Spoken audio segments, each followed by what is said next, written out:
You know, some families pass down heirlooms, right? Old watches, furniture. But what if the most important thing passed down is something you can't even see? What if it's a sense of duty, like an inherited compass that each generation has to learn to read in a whole new world? Okay, so it all kicks off with this really powerful, kind of puzzling statement.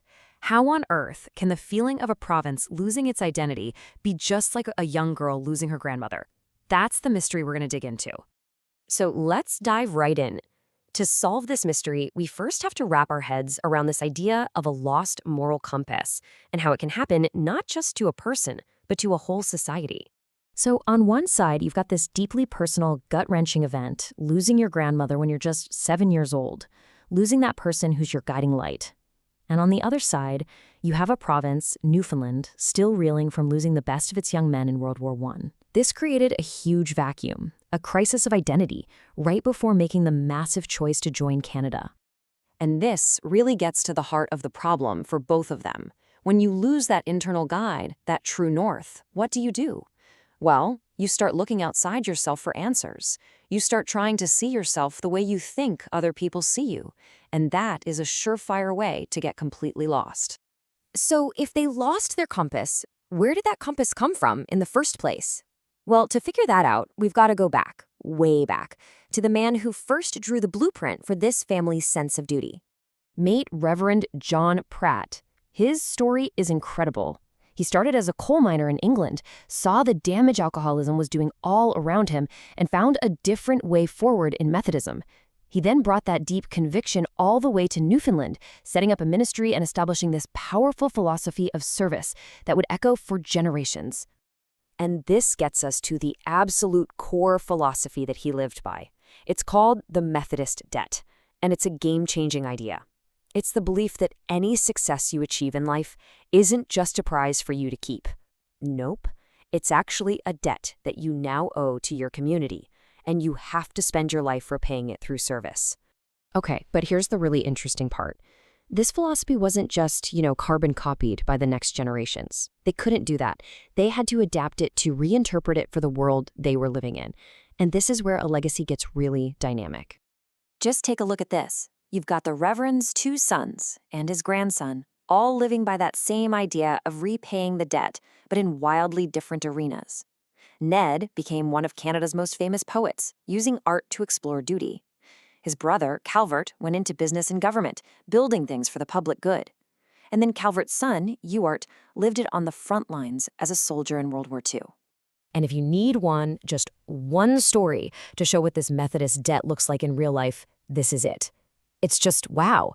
Senator Calvert Pratt's company turned a profit building ships during the war, and he absolutely refused to pocket that money. He wouldn't profit from conflict. So he took every last cent, $30,000, of fortune back then, and put it in a trust for the children of the men and women serving overseas.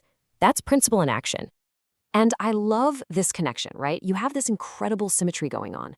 While the poet, E.J. Pratt, was writing these epic poems about the brutal, heroic struggle for survival on the North Atlantic, his own nephew, Ewart, was actually out there, living that reality on a Navy corvette, hunting German U-boats. One was capturing the story, the other was the story.